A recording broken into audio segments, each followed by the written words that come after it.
Thank you very much. Thank you.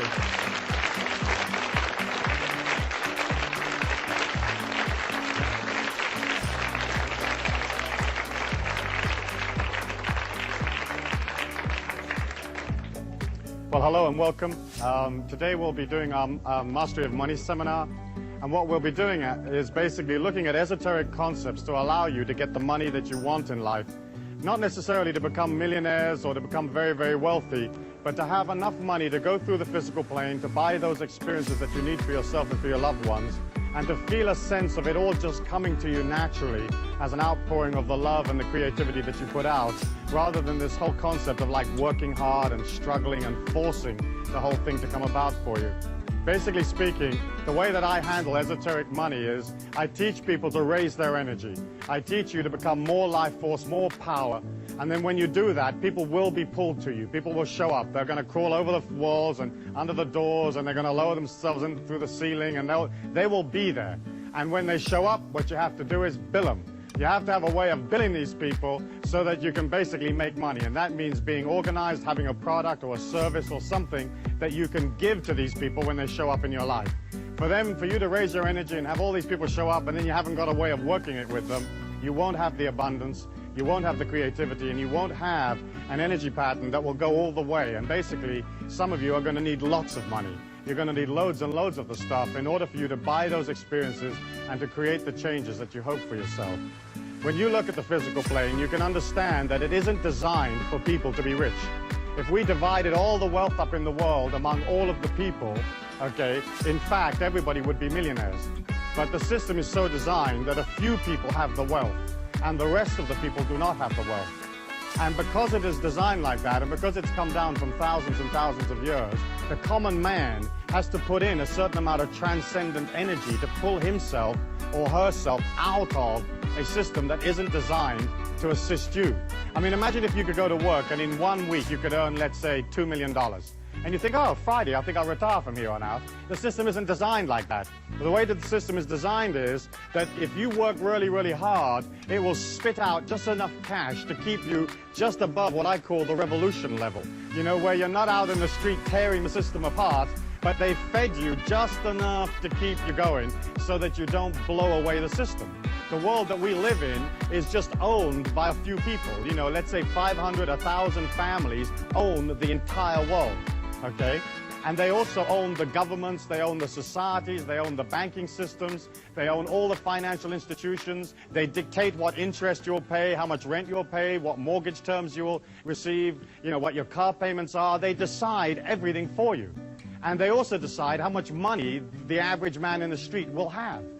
And if you are, let's say, a small businessman and you've opened a business, you're going to open it in that kind of energy pattern. In an energy pattern of control, restriction, keep everybody bottled down, give them a little bit so they don't revolt, but don't give them too much, because we don't want these people coming up out of the pack, becoming too self-empowered, and starting to take away the control that the big people have.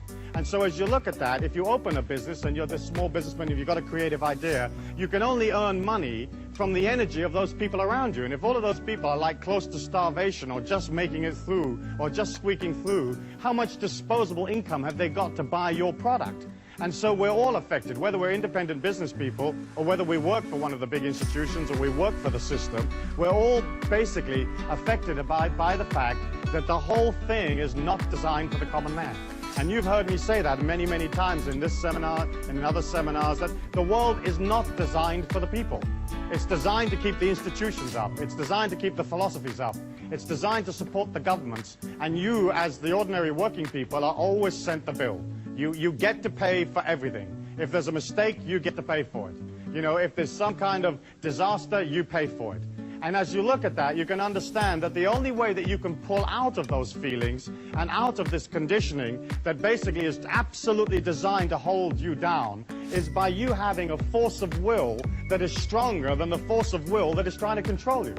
And you have to create inside of you an energy pattern a bit like, well, imagine if you were like swimming along in a swimming pool. And you're down at the bottom of the swimming pool and you're holding your breath and like Swamp Thing like grabs you by the ankle, you know? How much would you want to swim to the surface? You know, how much effort would you put into getting up and getting out of that and getting a breath of air? And for some of us, that's how much effort we have to put into becoming financially independent, mastering money. Because our societies do not teach us power. They teach us that we are weak, that we have guilt, that we're useless, that we're supposed to support everything else, we're supposed to send money to everything else, that none of this is really for us, and that if we do too well, somehow that pulls us away from being godly or righteous or good. And of course, that's a bunch of hooey, because the life force or the God force is absolutely abundant. It'll give you anything that you believe in and more. You only have to look at nature. You can look at a cherry tree or an apricot tree, and it has more apricots on there than you can ever eat. It has more cherries on it than you can eat. You know, and when you look at it, it has that splendid abundance naturally. You know, if a man designed an apricot tree, it would have like 2 itty-bitty apricots at the top of the tree, and they'd be out of reach, and they'd be a little stale, and you'd have to have permission to go climb it, and a certificate for when you got it, and then a third of the apricot would then belong to somebody else, and eventually you'd wind up with just a pit and a little bit of apricot, you know? And that's how the system is designed. When you look at it, when you look at the physical plane, we are here as these transcendent beings, as these infinite beings inside a body, and you have the ability through your thought forms and through your feelings to absolutely redirect and change your life. I believe that you're not your body, that you're not your mind, that you're not your sexuality, that you're an infinite being inside a body, and that you took on the limitations of the physical plane in order for you to be able to transcend them. The physical plane, the humans that are on this physical plane, are basically like in a circle. And the circle is created by the electromagnetic waves of the brain that set up this field or this force field that we all live in. And that force field cuts us off from the abundance of the life force. It cuts us off from the God force. It cuts us off from other dimensions of existence and makes us or gives us the illusion that what we see is real. But in fact, the physical plane that you see is no more solid than your thought forms. There's no more solid than the feelings that you have within you. The fact that the physical plane is moving at the speed of light gives it the illusion of being solid. But in fact, you're looking at basically a non-solid world, a world of thought form of consciousness. Your body being the same thing, your feelings and your thought forms all being different and varied forms of the one and the same energy. And as you look at the way scientific research is going now, you can see that the scientists are getting nearer and nearer and nearer to a unified force field theory, where all energy will be just one and the same energy. And that's my feeling, and that's the sort of mystical or metaphysical approach. I believe that as an individual, you can be in this circle of activity that describes the physical plane, and you can scratch and you can hollow and you can thump and scream and rip people off and compete with them and shove and push, and you can become wealthy. You can drag yourself out of the programming, out of the circumstances. But my way is, I feel, more fluid and simpler, and that's basically to work upon your intentions, to work upon your concentration, and to move into a pattern that allows wealth to come to you naturally. Because the other system, where you're sort of scratching and biting to get money, it's almost like your wealth means somebody else's poverty. Where my way is, you can become wealthy and then allow everybody else through your wealth to become even richer. It's not like there's any limit to how much is out there. And it's not like there's any limit to how much money you can have. There are millions and millions of dollars every day that are lost and left lying around, and people die and they just leave it in little sort of carrier bags someplace. You know, there's millions of opportunities for cash at no effort at all.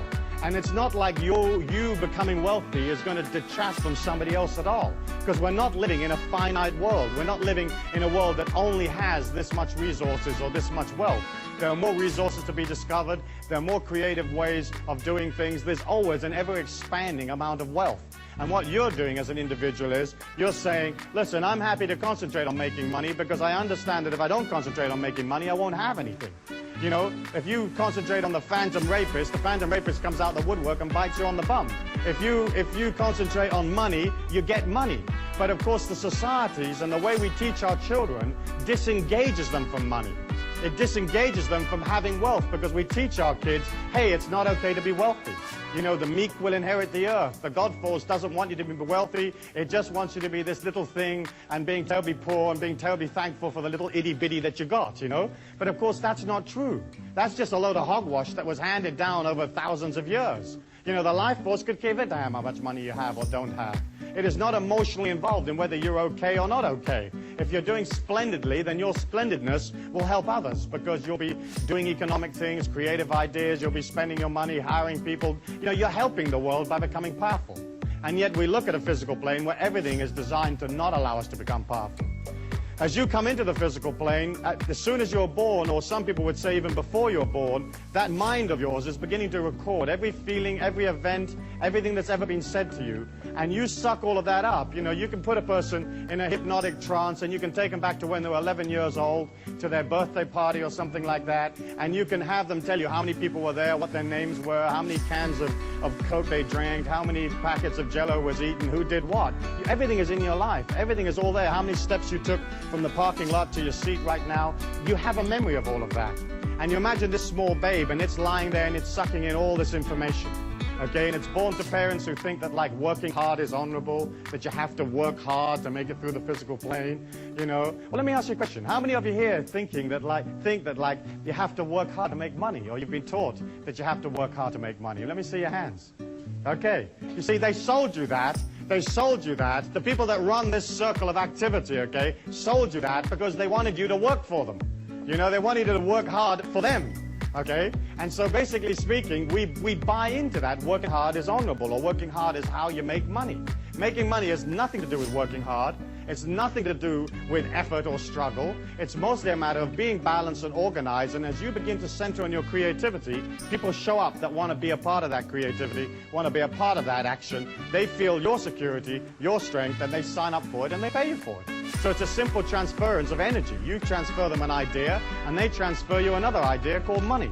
As you look at that, you understand that, like this small child inside this body, it begins to suck in all of these belief patterns, and it has no volition of, you know, as to what is going to go in there. You know, whatever goes in there is whatever goes in there. So if the mum and dad are fighting over the rent, that's in your subconscious mind. You know, if your mother's into sort of saving and clipping little coupons and there's a big stack of them in the kitchen, again, that's in your mind. Save coupons. There isn't going to be enough to eat. You know, reserve this. You know, eat the leftovers. You know, do this and do that. And I'm not saying you've got to waste stuff as you go through the physical plane, because I don't really agree with that either. But we take on whatever our mum and dad or our father and our mother thought. And of course, so many of our fathers and mothers came out of a generation when there was a depression, when there was a great amount of difficulty, and so they're not able to express a more transcendent, more fluid understanding of money. Today we live in the largest and most fast-moving capitalist society in the world, and there's millions, there's billions that are moving around at any one given moment.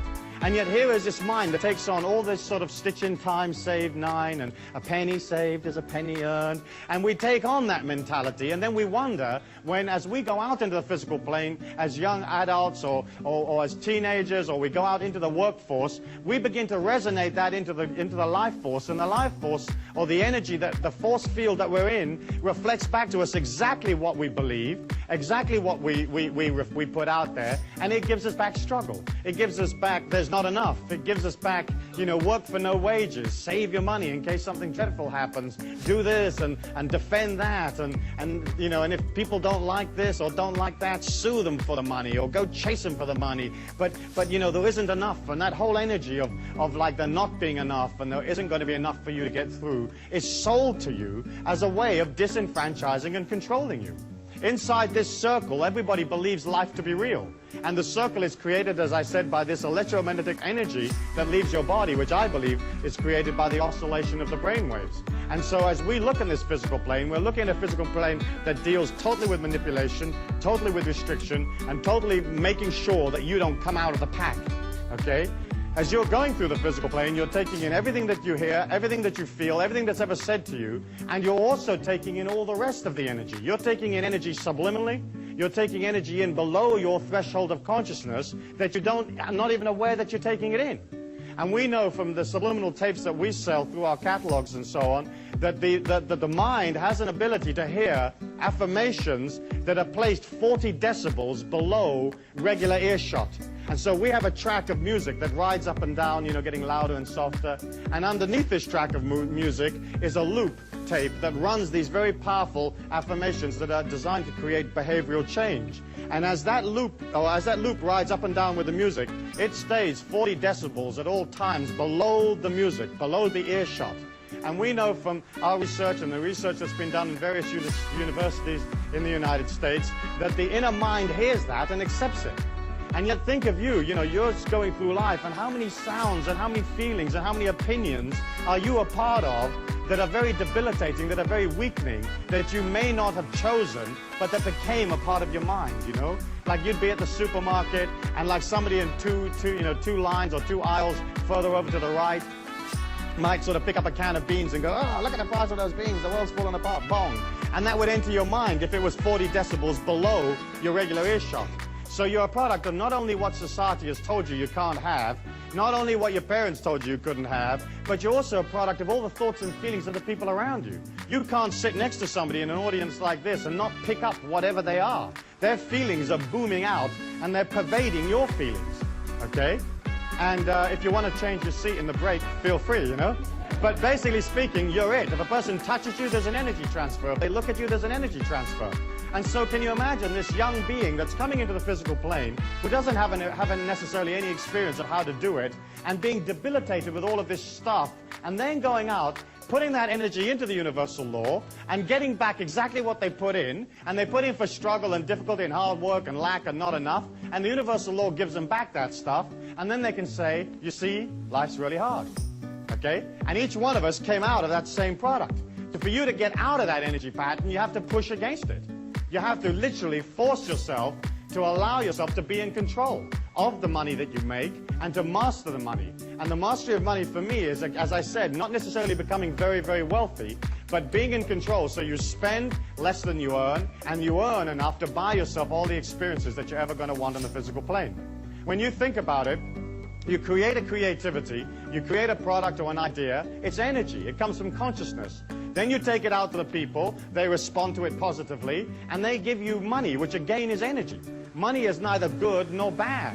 You know, the folk that said that money is the root of all evil, or the love of money is the root of all evil, they just didn't have any. Because you've got to have money to get through the physical plane.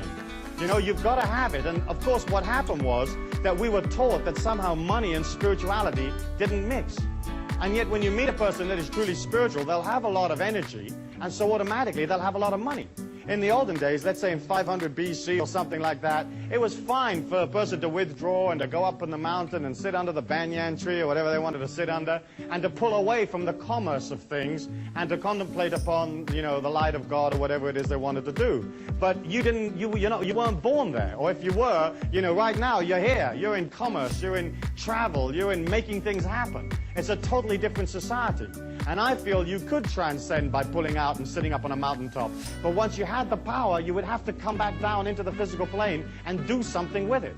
And so the philosophies that came out of poverty and seeing it as beautiful and seeing it as righteous came out of a time when there wasn't anything to do. You know, Buddha couldn't turn on the video and watch a couple of videos and play his CD player. He only had sitting under the tree. You know, sitting under the Bodhi tree was the only game in town. So that's what he did, you know. But we're not in that time. We're action-oriented, we've got things to do, there's people you've got to meet, there's things you've got to build and create, there's children that have to be brought up and developed into strong and powerful human beings, and that's what we're looking for. We're looking for individuals that are prepared to push against the system without confronting it, because the system will never look after you.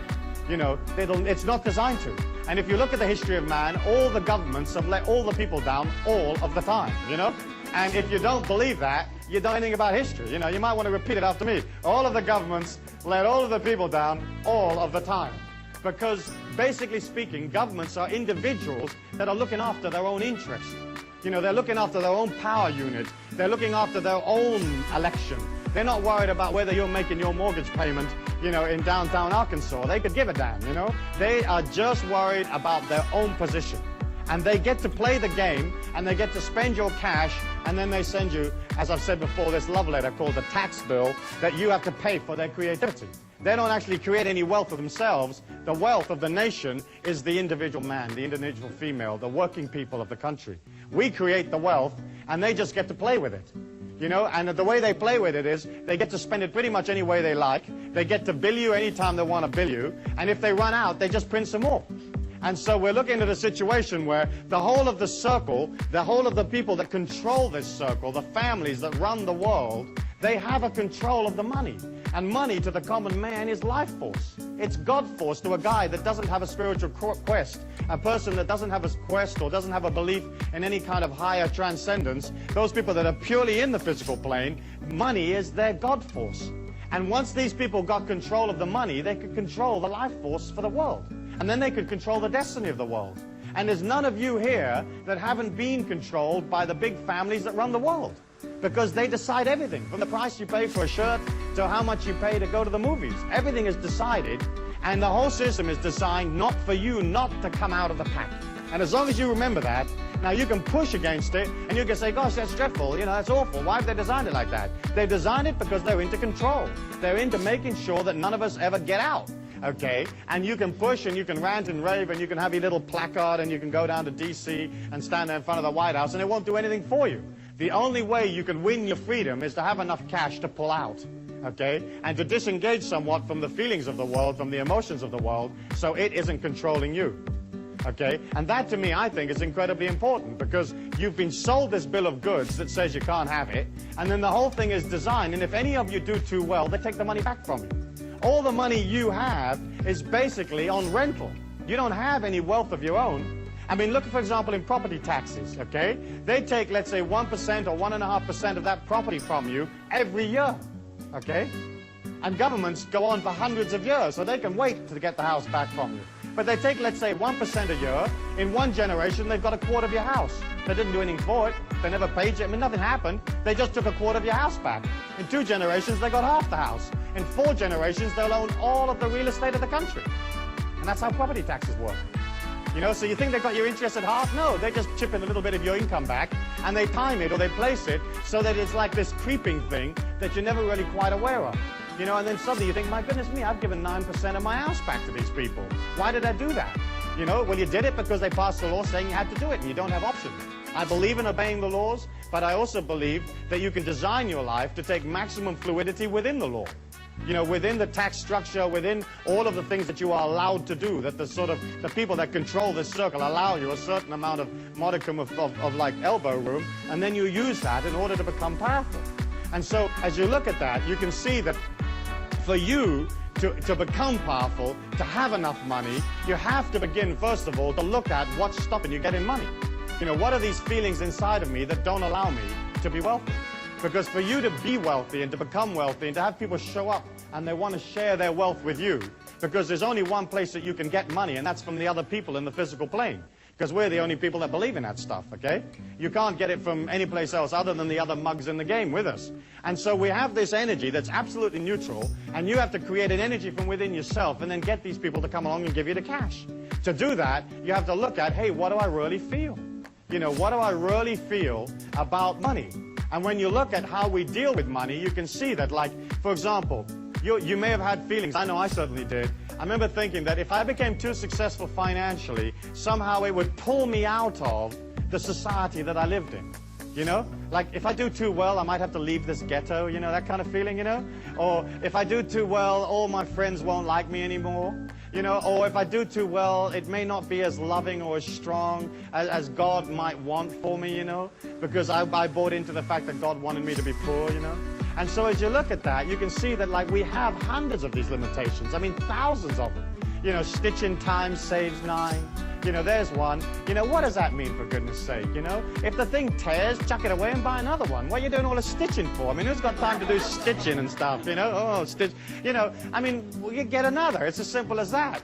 But we buy that. We buy, for example, things like women are no good at figures, like they're no good at mathematics. That means that somehow or other they're not going to make so much money. And of course, women are just as good as anybody else with mathematics. You only need an $8 calculator. You can work it up to $10 billion, And I do a lot of business with females, and we travel all over the world, and we use a lot of feminine talent in various areas, and they know how to charge, and they know how to make it work. I mean, it's simple. It's like, well, here's $1,000, lady, and here's $20,000. Which would you like to have, I mean, it's obvious. You don't have to be brilliant to figure that one out. And so, we buy that stuff. We buy that stuff. We buy like getting inside the little circle, getting in the corporation, and taking what they eke out for us, There are other types of limitations that deal with like religious beliefs, where if you're not holy if you're rich, or that kind of thing. And then, of course, we have all the limitations that deal with, well, if I do too well, nobody will like me. If I do too well, it'll be such a responsibility looking after all this cash. How the heck am I going to figure out what to do with all of this money?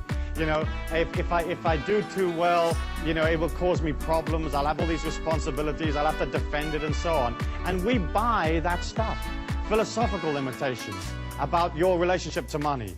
You know, spiritual limitations of one kind or another, sexual limitations. You know, maybe if you're a minority, you may feel that in this society you don't have the ability to do as well as the people that are in the majority, like as if the God force of the money knows what the color of your skin is, you know, and thinks, oh, I'm going to give this guy a hard time because he's different or something like that. And as you look at that, you can see that all of the people out there in a society or in a circle that is not designed for them to do well with anyway, and all of the belief patterns they've got and all of the limitations, you can see that, like, you can understand why the people aren't rich. You know, why they never make any cash. Let me ask you for one or two of, like, those standard limitations that we're all a part of, those limitations that are so much a part of our culture. Perhaps you might like to kind of wander around and pick up a few for me. Great. Stuart, there's one my mum always used to say, you've got to save for a rainy day. Absolutely.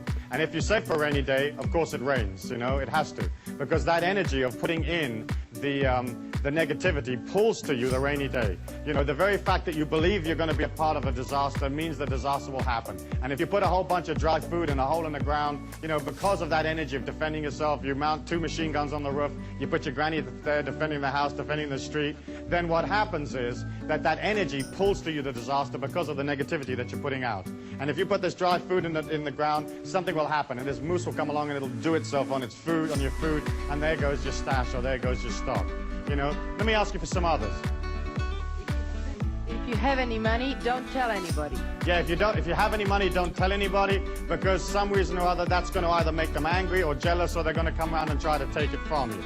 Of course, that's a load of nonsense. If you're wealthy, you just feel wealthy. I think you don't want to be brash about your wealth and sort of showy or too showy, but you got to spend it. There's absolutely no point in having money if you don't get rid of it. The whole point of it is to keep it moving and keep it flowing. Money, of course, is like manure. If you pile it all up in one place, it stinks. If you spread it around, it makes things grow. Right?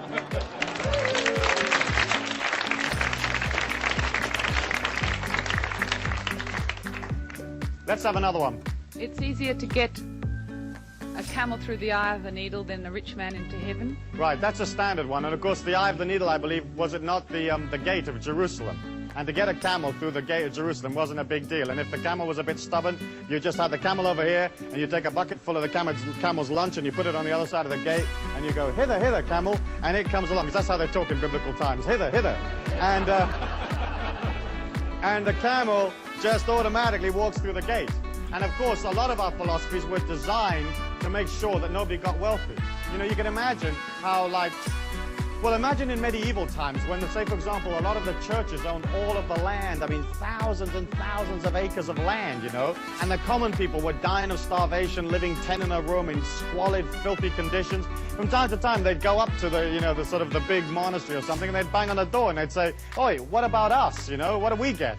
And of course, those people who owned or controlled the circle in their day, you know, they weren't about to share it with everybody. They weren't about to say, well, look, we'll peel you off 5 acres in the North 40.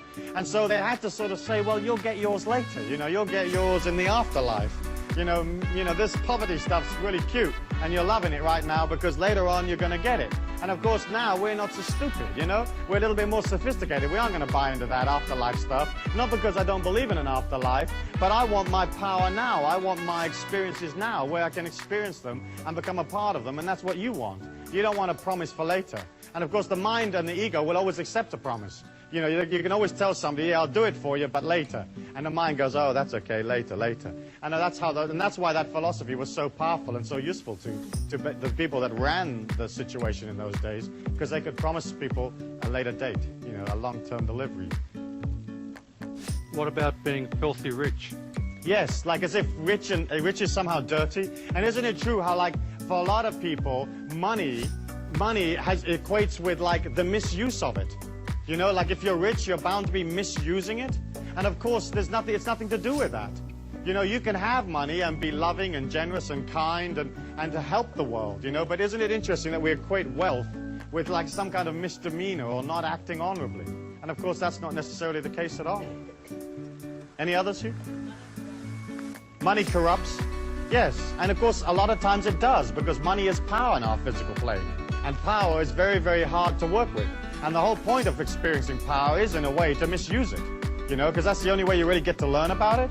But in the corruption is also the healing and the transcendence, and I think that's pretty important, you know. Yeah, give us this day our daily bread, like there isn't going to be enough, okay? Like this little bit's coming up, it's like welfare. Here's your little welfare. Any others? Yes, money can't buy your love, but in fact, yes, it can, okay, definitely. But the fact is, of course, that the way you get love is to express love, you know, and it's nothing to do with money. It's absolutely nothing to do with money. In fact, money can buy your love, push to shove, but basically speaking, it's only a matter of expressing a loving attitude, and love will come to you anyway. Any others? Yes. Can we have a positive one? Money makes the world go round. Money makes the world go round, and of course it doesn't. The world spins automatically of its own. Yeah, save for emergencies. Okay, that's the same thing as was said before, where you're waiting for the emergency to come. Beautiful people are rich. I'm sorry, I've got more than one coming at once now. Yes. Only beautiful people are rich. Only beautiful people are rich? That's not so true. I know a lot of ugly millionaires. Yeah. But you see how all of that stuff became so important, you know, and all of that stuff became a part of our culture and a part of the way that we treat money.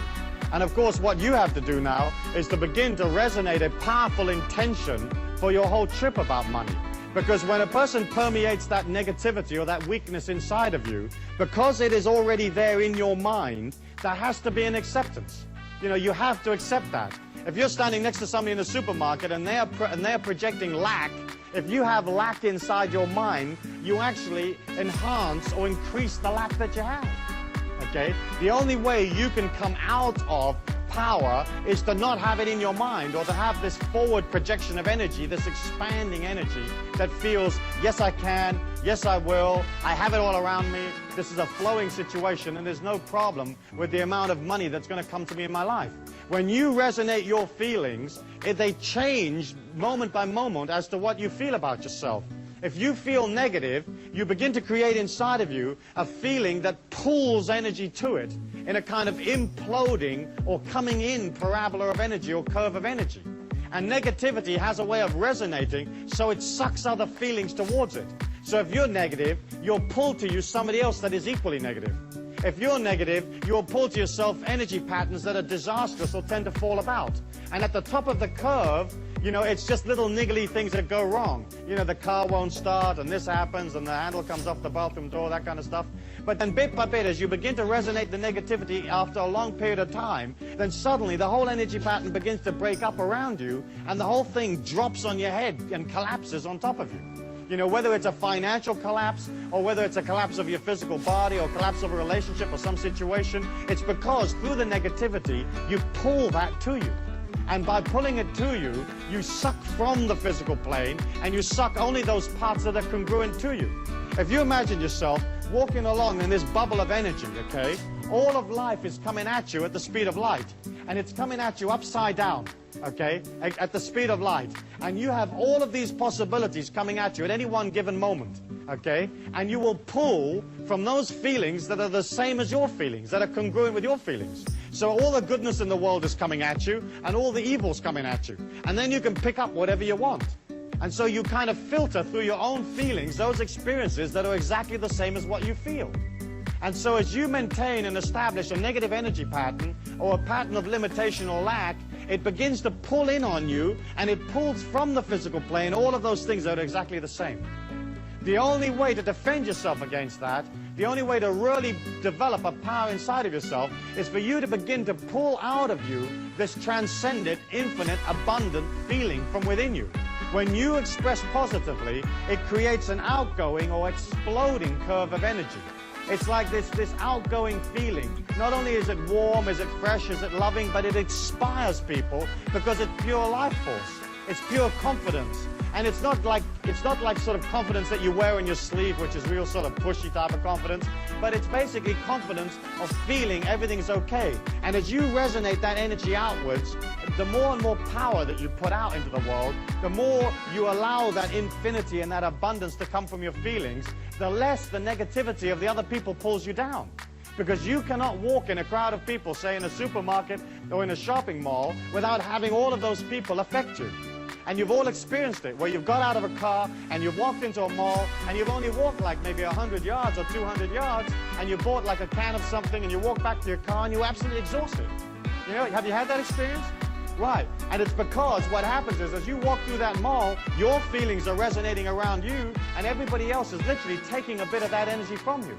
Every time they have eye contact with you, every time they touch you, every time they pass you, a part of you leaves with them. Unless you're resonating this everlasting supply from within yourself and resonating it powerfully and strongly, then what happens is you get into the habit of holding your energy, holding that power to yourself. And it's the same way, again, with money. If you feel confident about it, it begins to be there. It's like natural. But you can't come from like way down here in a state of, let's say, limitation and poverty to something up here where you're walking with or a part of absolute abundance. You know, if you resonate poor feelings, you have to stay poor because universal law's got to reflect that. And so the name of the game as you begin to master money is one, allow yourself the patience to go beyond the old stuff, the old garbage, and two, begin to resonate in your feelings the abundance that you're a part of. And here you have to be very, very careful because a lot of people begin to think, oh yeah, all I've got to do is act abundant, act powerfully, act transcendent, you know, buy a lot of stuff, buy a lot of fancy clothes, and abundance will come to me. In fact, what you've got to do is you've got to begin to see abundance in those things that you actually have. Okay?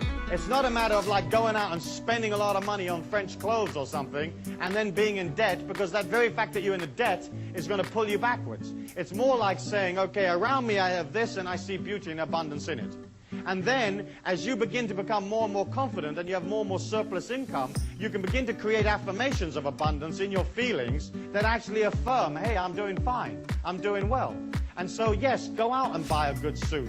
Go out and buy a fine dress, a fine pair of shoes, whatever it is, you know, and have one, but have one of the very, very best quality.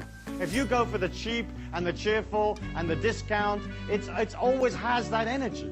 You know, a discount, say, vacuum cleaner has a discount vacuum cleaner's energy.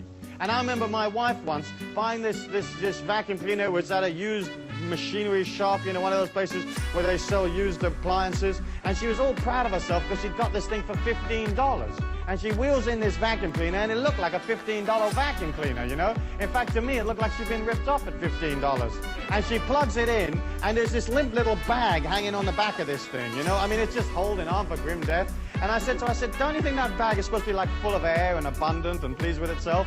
And she says, yeah, you know, I think you're right. And she was vacuum cleaning this room, and the vacuum cleaner made a decent kind of noise, but you could see that nothing was coming up off the carpet, you know. As it went over dust and pieces of paper, they just jumped up and then went back down again. And I thought, this is not a real effective way of vacuum cleaning the carpets. And then as she was wheeling this stupid thing around, the wheel came off.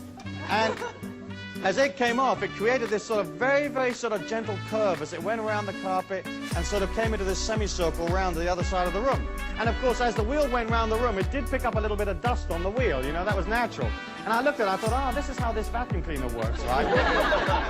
It fires little wheels that pick up microscopic bits of dust. You know, if you buy something at a discount, if you buy the cheap and cheerful, that's the only energy you'll ever have. You know, and you can go in there and you can see this vacuum cleaner, it looks neat and it's made underwater by Brazilian convicts and it only costs $9, and you'll say, I take it, and it has that energy.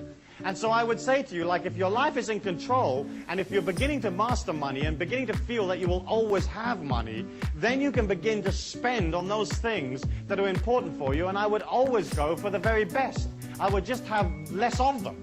You know, if you've only got one suit, at least have one decent suit and look good in that. So at least when you go for the interview, you come out of an energy of like, you know, I feel abundant, I act abundant, but don't go wacko, wacko, wacko and just spend a whole bunch of money.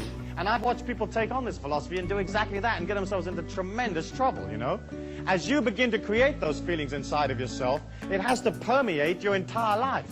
You can't have, like, let's say, one nice dress and then buy a $1.99 pair of shoes, you know, plasticky ones. And you can pretty much always tell people buy their shoes, because only people that have got money spend money on shoes, you know, that buy decent shoes. So you'll get somebody that's wearing this incredible dress, and then they're wearing these pair of shoes, and they're like this little plasticky pair of shoes, and you can suss it out. I mean, you can say, oh my gosh, look at that. You know, if somebody comes in for an interview and they're beautifully dressed and they're wearing a decent pair of shoes, you know that that person, you know, feels good about themselves, feels strong. And of course, how much money you make is exceptionally intimately linked to how good you feel about yourself. Because it's a function of the ego to devise a system for its own survival. It's a function of the ego to try to win acceptance from the people. It wants you to love it. You know, you want people to come up to you and love you. And so what happens is, as we go out into the marketplace, we have a tendency to sort of charge less or not charge anything at all, just to win people's acceptance. And that's the same thing about being sucked into what people think about us. You know, if you're not sucked into what people think about you, you just go about your life, what they think about you is their problem, not your problem, then you can begin to charge what you like for your services.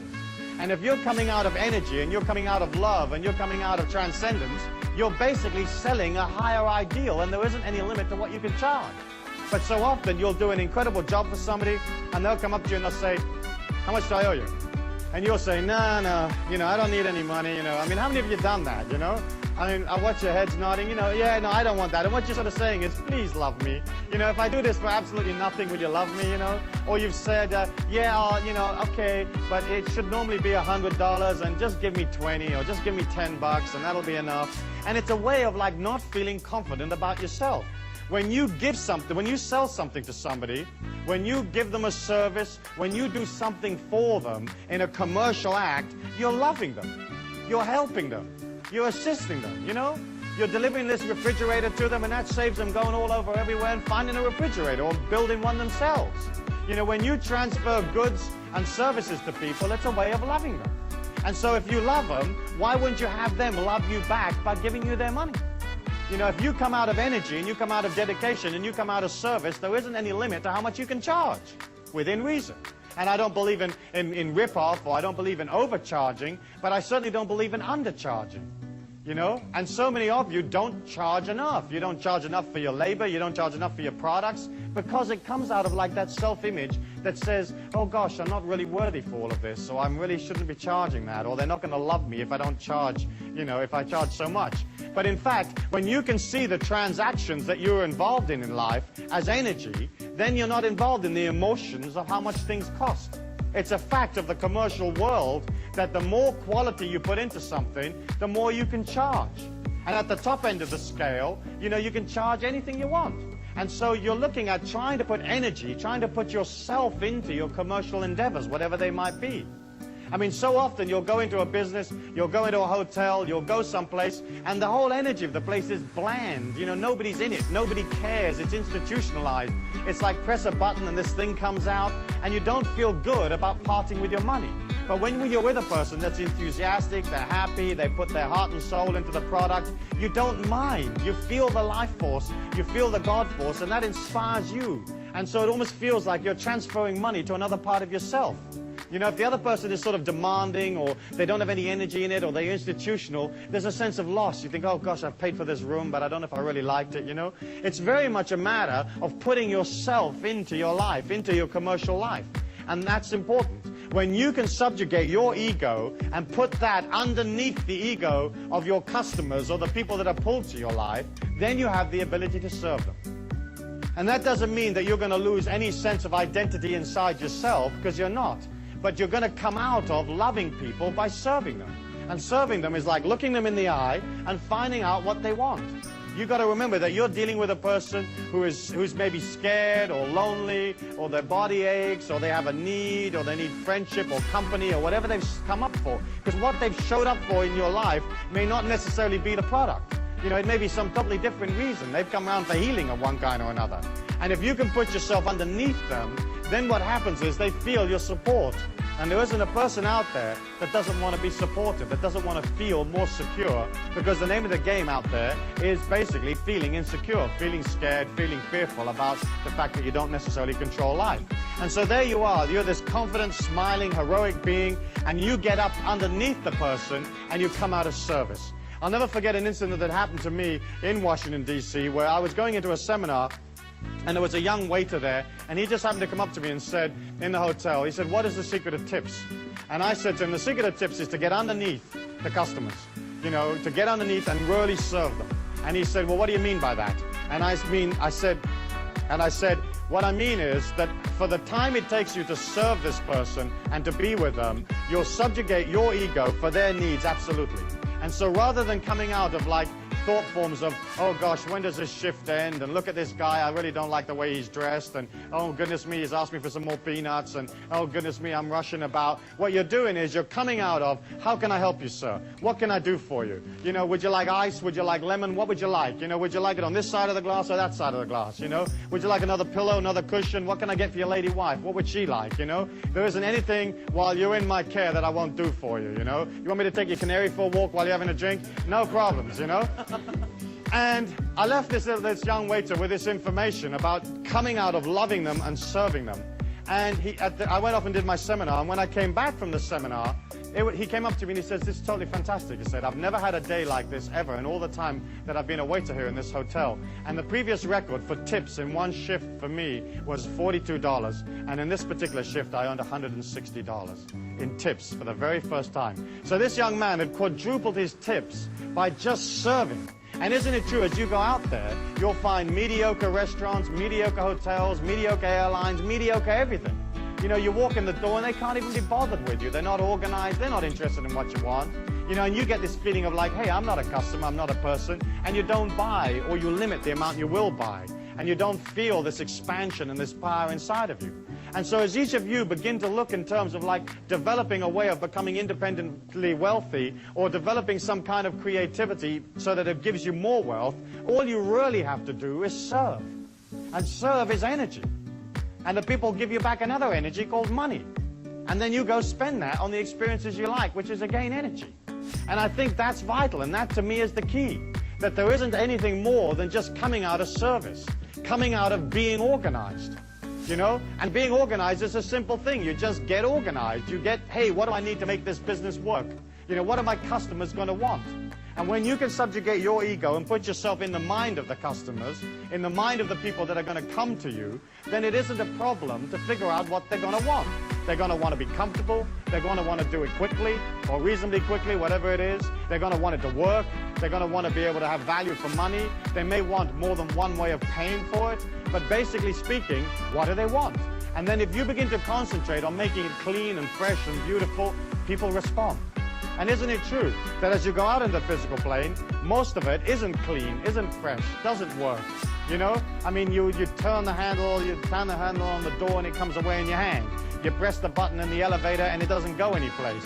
You put 50 cents in the Coke machine and no Coke comes out, you know? And the whole of the world is like that. It's sort of this only just working sort of syndrome, you know?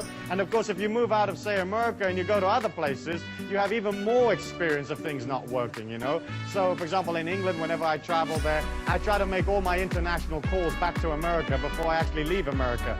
Because trying to get an international operator on the English telephone system, forget it, you can grow old. You know, you can grow old. I've only met one or two people that ever actually got through, you know? And as you look at that, you can see how like so much of it doesn't work and so much of it isn't there to help you. Why is this money mastery thing so important to you? The reason it is because we're living at a critical time in the financial history of the world today. We're looking at a banking system here today in the United States where the liquidity of these banks is on average only 6%. In the era going up to 1929, the liquidity of the average American bank fell from like 20% to 12%. And that really concerned people. Today, our average American bank has a liquidity of just 6%, which means that 94% or 94 cents of your dollar is no longer in that bank. And the money, that 94 cents that isn't any longer there, has been lent out to all sorts of folk that may or may not give it back. After the oil crisis in the 70s and in the war in the Middle East, the sheer amount of money that poured into the American banking system and the big financial houses of Europe and so on, that money came pouring in, the greatest transfer of wealth in the history of mankind, and the banks had to lend it out. When a bank takes your money, when it takes your deposit, that's a liability for the bank. The minute they can give it to somebody, lend it to somebody, it becomes an asset in their books. And so there's a tremendous propensity for the banks to kind of get rid of this stuff. It's almost like this hot potato that they're trying to shove onto the next guy. And so when the oil prices went up, you know, in the 70s, these banks went out and they kind of gave the money to everybody, you know. They just dolloped it out and said, hey, you need some cash, take it. And all of the countries out there of the third world and the lesser developed countries and so on, they took that money and they spent it. And they spent it like crazy on all sorts of projects that may or may not have assisted the infrastructure of those countries. And now we're looking at a situation where it's tremendously difficult to get the money back from those countries. You know, America gave money to every nation in the world. I mean, just gave it. It gives it to its enemies. It gives it to its friends. Albania is the only country that America hasn't given any money to. And the only reason they haven't given any to Albania is because they can't find it. If they could find Albania, they'd give them some. You know, and so all of this money's gone out, and you can watch these third world countries struggling trying to get it back. Mexico is an excellent example where they have a debt of up around close to $100 billion. And they get about $7 or $8 billion a year in oil revenues. So you can see that if they're only paying, let's say, 7 or 8% interest on their money, they need all of their oil revenues every year, forever and ever, in order just to service that debt. And what happened was that when oil fell recently, you know, tumbled down from its peak of $30, $35 a barrel, we got into a situation where the American people were literally wiring money down to Mexico so it could wire it back to the bank so that nobody would default. It's like you're getting billed as a common man, you're getting billed for something that's nothing to do with you. We have a situation where, for example, corporate debt in this country is at 50% of its total assets. And a lot of the assets that the corporation have are in the form of paper and notes and bonds that they're holding of other corporations. So the 50% that you think they've got, some of that may be real money and may not be real money. The government has basically continued to print money like crazy in order to try to keep the system up. After 1946, all the major trading nations agreed to come off the gold standard, which meant that all of a sudden money didn't have to be real anymore, because in the olden days a dollar bill was a receipt for some gold someplace, and in theory you could walk up and you could say, hey, you know, I want my gold, you know, or I want to look at my dollar bill, or whatever it is you do when you go around the bank. But basically speaking, once all these countries came off the gold standard, there wasn't any limit to how much money the governments could create. And here in America, since 1980, the government has expanded the money supply 300%. But the country's only grown like 25 to 30% in that period of time. And so when you have a situation that the people that control all of the activity inside the circle can literally print money, you can see how there's a lot of money out there that really doesn't have any value at all. It's just a matter of everybody believing in it, and the banking system, everybody's got to believe in it. And that's why the common man never gets any of the information. They only get little bits of the information, because if anybody actually told you what was actually going on, you'd freak out and you'd go get your money back. As you look at that, you can see that like personal debt has expanded to the point where like the average person owes like 1.5 years' wages, you know. Corporate debt is 50% of assets. The governments are running trillions of dollars worth of deficits. The trade figures are incredibly imbalanced, where it's costing billions and billions of dollars every month, you know, more than they're actually taking in. And you can see that all of this is creating a strain on the financial resources, not only of America, but all of the trading nations of the world. As you see that, you can either say, well, that's great, I'm sure it'll all be all right, I'm sure it'll all be fine, or you can say to yourself, wait a minute, there's something going on here. I'm not in the possession of the facts. I can't fix what's happening in the third world. I can't fix, say, for example, that there are a record amount of, say, bank failures in the country right now, higher than even in that period prior to the Depression or the collapse of 1929. I can't fix that. I can't fix the business failures. I can't fix all of these scams that are going down with these various junk bonds and so on. All I can do is get in control of my own situation. If there's ever a liquidity crisis in the world, and it looks like eventually there's bound to be, because we just can't carry on inventing money and spending prolifically, if there's ever a liquidity crisis, cash will become king. You know, you'll become God if you've got cash in hand. You'll be able to go out and you'll be able to buy things for cash. Recently, near my hometown of Taos, they sold off a whole bunch of houses that had been repossessed from mortgage defaulters. And they put up 241 houses for sale all in one day. And the FHA got a whole bunch of people in for this auction to get rid of these houses, because obviously they didn't want the houses. And the houses sold off in that morning. And the cheapest house sold for $400. And the most expensive house that got sold off that day was only $21,000. And you can't build a family home for $21,000. So you can see that if there's ever a cash crunch or there's ever a difficulty, if you have cash and you're liquid, you'll be in a position whereby you'll be able to go buy things that you've always wanted at half the price, a quarter of the price. You'll be in a situation of being empowered. You know, and you can pop out one day and you can spend 10 grand and you come home at night and your husband says to you, what you've been doing? You say, I've been shopping, I've got this entire street. You know, I got it from the 7-Eleven right up to the traffic light, the stop sign, you know? And I had enough money in my pocket to take a limo home. You see, and some of you have saved all your life for that stuff. You're going to come into a period of time where that cash is going to be king. And the way to achieve that cash is obviously you've got to spend less than you earn. You have to have fiscal discipline. And fiscal discipline is looking at what you earn and beginning to de-escalate the debt that you have. Getting into the mastery of money is basically spending less than you earn and beginning to develop a certain amount of liquidity. Now you may say to me, Stu, well, how do I pay off my debts and develop liquidity? The fact is that as you pay the debts, your whole energy begins to calm down, you feel less out of control, and the opportunities that you need to make money will find you. But again, you have to be organized, you have to be centered, you have to know what it is you want, and you have to begin to go for it.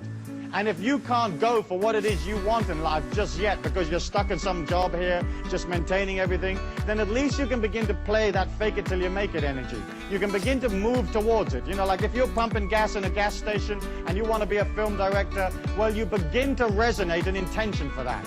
And you go to film school in the evenings and you buy books on film directing and you watch films and maybe you join an amateur filmmaking club, but you're moving towards your goal. So often people find themselves like down here and they hope that they can pull their energy up to up here and they never make it. You have to move towards whatever it is you want, and as you move towards, it's almost like the energy comes around you and supports you to get what you want. Which means that, of course, you've got to be clear about what you want, you have to have clarity, you've got to know what it is you want. And we've spoken about that in the past, have we not? But it's mostly a matter of deciding, hey, what do I want for my life right now, and what do I want later on, and what do I want later on, and concentrating on the right now. And of course, if you're not clear about what it is you want, then you begin a program of getting rid of all the encumbrances and all that stuff that's around you so that you can have what you want, so that you are clear about what you want, you know? And then you develop this high clarity about who you are, what your mission is in life, what your gift to the people is. You're like, hey, what are you going to give people? You know, you're this heroic being, you understand yourself, you've got perception that other people will never have, you've got energy they'll never have, creativity that they can't even dream of, and what are you going to give them? You know, what are you going to give them when they show up? And you have to have that clear in your mind. As you develop high clarity, as you develop high resonance, which is basically moving towards your goal, resonating this intention, resonating the whole idea all of the time, bit by bit, the universal law has to give it to you. And it's only a matter of coming out of control. It's only a matter of controlling the situation, dominating the situation, and seeing what opportunities there are. In order for you to be able to be in the marketplace, you know, you have to have something that you're going to offer. And so each one of you is going to have to develop a skill or some kind of service or knowledge, or you're going to have to get into control of a product. And you've got to have something. And so often people want to make money, but they don't have anything. You know, so if you haven't got that, you're finished. You haven't got a chance. You've got to have it. It's got to be neat. It's got to be fresh. It's got to be exciting. And it's got to be there for when people show up. So like a skill would be like you're a plumber, or you do something that other people can't do, and you do it for them, but you do it in an unusual and creative and exciting way. You know, and you roll up at the front door and you're in this big polystyrene bubble, you know, that looks like a sort of a spanner or something. People say, what are you? You say, I'm the plumber, and it's musical, and up comes a little hat, you know, and they think, oh, this is incredibly interesting. This is really different. Most plumbers show up in, you know, oily overalls, grumbling and moaning about how lousy plumbing is. And this guy shows up in his chicken outfit or whatever it is, you know. I always had this idea of a loan package where you'd get all the details of the loan you wanted when you went to the bank. It was this incredibly beautiful loan package. And then you would train these 3 canaries to sing. And when you open up the loan package, the canaries would go, give us the loan, give us the loan, give us the loan. You know, well, imagine the bank looking at you and you telling them, hey, listen, what I want to do is open this flea circus. And by the way, here's these 3 canaries that we've taught to say, give us the loan, give us the loan. You know, it's like the bank would understand you. They may not lend you the money, but they would understand the creativity there. So as you decide that, you've got to either have something that the rest of the world hasn't got, which is a skill, or you've got to have some kind of knowledge.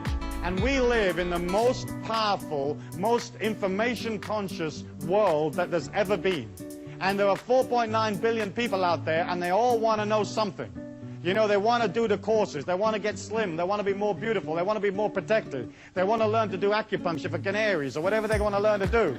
And you can say, well, I happen to have this incredible course that you can do. And in fact, information transfer is now one of the major industries in the world.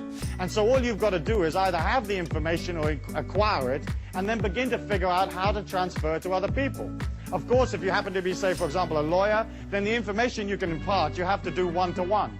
I personally prefer information transfer where you can get a lot of information out to a lot of people without being there personally yourself. So there's videos and tapes and books and 1,001 other ways of you transferring information to people. But if you have that information, people will pay you. And the reason they'll pay you is because they haven't got time to learn everything themselves. They haven't got time to do it all themselves. They want you to come along and tell them, hey, how's it done? So you've got the possibility of a skill, you've got the possibility of a service or knowledge, or you've got a possibility of a product. And of course the product is by far and away the easiest way of making money usually, because there isn't usually any limit to how many products you can manufacture, ship, and get paid for. You know, knowledge has its limitations in many ways. A skill or a service has its limitations because you have to show up personally and do it. But a product has that incredible neatness that if it works for 10, it'll work for 100, it'll work for 5 million. And, you know, I've heard stories of people that have started companies that have literally made $40 million in the first 9 months of the company. And they had a good product. And they got a lot of people excited about the product. And they got them selling this product to other people, serving the community, giving them this stuff. And they generated 40 million in 9 months from a standing start. So if you have something that is a product, you're in a position to transfer that to other human beings and get paid for it. I think the important thing to remember about a product is that it has to be something that you love, that you live and breathe. You know, if you're setting these little multi-swivel toggle flanges and you love them, great. But if you're selling something that's boring and doesn't work for you and you don't like it and it isn't quality and it doesn't honor the people and it comes out of negativity, your heart will never be in it. And isn't it true and isn't it delightful when you meet a person who's into what they do? You know, and you go in the hardware store, and I hate hardware stores. They give me the creeps just to walk in them, you know. I don't like do-it-yourself. I don't like fixing things. I'm lousy at that stuff. And just to walk in and all those little oily boxes, I mean, it just blows me away. And so if you go in there and the guy's all happy and smiling and he's the sage of the oily boxes, you feel nurtured, you know. You feel nurtured. You feel, oh, this guy really knows. And you don't know. And they ask you all those dumb questions, you know, don't they? They say, well, do you need the quarter of a 16th inch double swivel reverse diddly? And you go, I don't know. You know, I just want a screw that'll hold the bathroom mirror up. Yeah, but do you want the kind that's the double bolt with a whammy jammy on it? You know, and you don't want to know. You know, you just want a guy to give you the bolt. You don't care what it costs. You haven't got time to figure it out. You don't want to do like a 4-week course in little bolts. You just want a bolt. And so you feel supported. And so often we go in stores and the attendant will say to you, the shopkeeper or whatever, oh, I don't know, I just work here, you know. Does this, da-da-da-da, I don't know, you know. They don't care, they're not interested. And I think that if you're going to be transcendent beings and you're going to serve the community by giving them something, you've got to be damn good at it. You've got to put as much energy as you feasibly possibly can. You've got to get organized. You've got to have concerted action in the marketplace. Because all the affirmations, all the visualizations, all the stuff out there, you know, the prayers, whatever which way you have, rub the little rabbit's foot, all of that stuff won't work for you unless you're out there with a concerted action plan. You love it, you live it, you breathe it, and you're happy and excited to deliver it to the people. It's simple. It's incredibly simple. Commerce is just a matter of expanding yourself to do more of it. And that expansion always comes out of control. It always comes out of controlling your environment, understanding there's no limit to how much you can charge. Well, let me ask you, how many of you are going to put your prices up next week? Let's see you. You know, how many of you really believe in yourself? There you go, you see. And people will come into you and they'll say, well, isn't this massage $40? Normally, you know, I understand now you're charging $80. And you say, yeah, I'll charge $80 this week. I feel good about myself. Next week, I'll feel even better. I'll charge $160. You know, and you begin to charge, but you put yourself in it. If you put yourself in it, they won't mind paying for it. And so, again, it's very much this whole philosophy of like pulling out of what the world says you can be, pulling out of the limitations they said you've got to be a part of, getting clear about what it is you want, resonating that intention for yourself, in other words, moving towards it, creating a clarity, creating a power around you, and heading on out. And some of you are going to have to move slowly out of, let's say, something that's restricting into this special kind of freedom that you're developing for yourself, but you begin to create it. You can begin to create it by developing, say, a hobby. There's a million of you that have various kinds of hobbies where you can make money on them. And I know guys that have converted their hobbies into multi-million-dollar businesses, where there's things that you know, things that you're interested in, and you can begin to form associations and begin to meet people. You know, if you don't go meet people, then again, you create around you this limitation of not having enough people to go sell. You can have a brilliant idea, and if all you know is your auntie and your mum, you've got 2 customers, you know? But if you begin to understand that going and meeting people is a way of you expanding your energy, it's like saying, oh gosh, I've got this little energy and I don't feel too confident about myself and I don't feel too confident about this stuff, and so I won't bother to tell anybody, and that way I'll never have to like face the fact that I'm not really confident. But if you're good, if you're damn good, if you're coming out of love, you're coming out of service, you won't mind expanding, you won't mind traveling, you won't mind trying something new, and you won't mind going out and meeting people. You know, I tell people, listen, if you want to meet people, join churches. You know, it's a great place to meet people. You can give out your little card in the breaks, you know, pass them out in the pews, and then just join as many churches as you can sign up for, you know. I mean, you join a Muslim church, and then you go to the synagogue on Saturday, join a couple of Christian churches on Sunday, especially those sort of open, positive, New Agey type of Christian churches, you know, and then Monday you can get into some kind of wacko cult, you know, and you join them on a Monday when they have their services, and you just surreptitiously are passing out your cards, but people get to know you. Because I've watched people develop ideas that were really cute, that were really neat, and go out into the marketplace and have an initial burst of activity and then fizzle out. You know, and then suddenly they're despondent and they're upset and they feel that their creativity isn't any good, and they wind up going back to what they used to do because they didn't have the force or the courage to push through to like meeting people, talking to people, being with people. When you get to the point where you talk to 100,000 people a year, you've got a chance with your idea. When you get to where you talk to 1 million, you've got a real chance. When you get up to like 5 million, then you're really cooking, you know? When you get up to 50 million, forget it. You know, you'll have so much money, you'll have to move out of the house and get a bigger one. Because it's people that are going to give you the cash. And it's you feeling confident about yourself and going up to these people, presenting them with the idea, and knowing that they're going to love it. And the reason they're going to love it is because you designed it for them. You designed it for the people.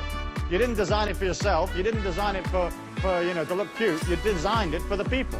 So you'll come up with the only bath that has faucets that work with your feet, you know? And there you go. And you suddenly say, I've had this incredible idea. For 2,000 years, they've always had these baths with these little wacko little cross-shaped faucets that you can't work with your feet. Now we've got the foot bath. And here's the handles, and here's where you put your toe, and this is how you make it go hotter and colder. And everybody will love you. They'll say, she invented the bath faucet. She made it something, because you don't have to do anything really different. You know, you don't have to come up with some incredible laser-operated sandwich-making machine. All you got to do is come up with something slightly different. You know, and you've heard me talk about the pizza parlor, where, like, you can be one pizza parlor in an entire society of pizza parlors, where there's 17 in the street. But you could still make that pizza parlor so interesting that everybody's breaking their neck to come, you know? And there you are, you got your pizza parlor, and you've dug this big hole in the middle of it, and you've got, let's say, like a 20-foot drop and some alligators in there, you know? And then you build this rickety little bridge from the front door of the pizza parlor to where the cash register is, where people order, you know? And you make this bridge so that it kind of wobbles a bit. You know, and people say, well, isn't it dangerous? And you say, yeah, we lose a few, but they're hungry. When they get on the other side of this bridge, these people want the pizza, you know? They want that stuff. And the alligators, as folks drive from miles around to see these alligators. And then we're going to put a waterfall off the roof. And they're going to get a little wet coming in. But once they're in here, they've got to stay for half an hour to dry themselves out. So we'll be in this street. We'll have this waterfall off the front of the pizza. We'll have this big hole with some alligators in it. Little rickety bridge. And the people will feel excited. They'll feel a sense of achievement of making it across. You know, especially the older ones, you know.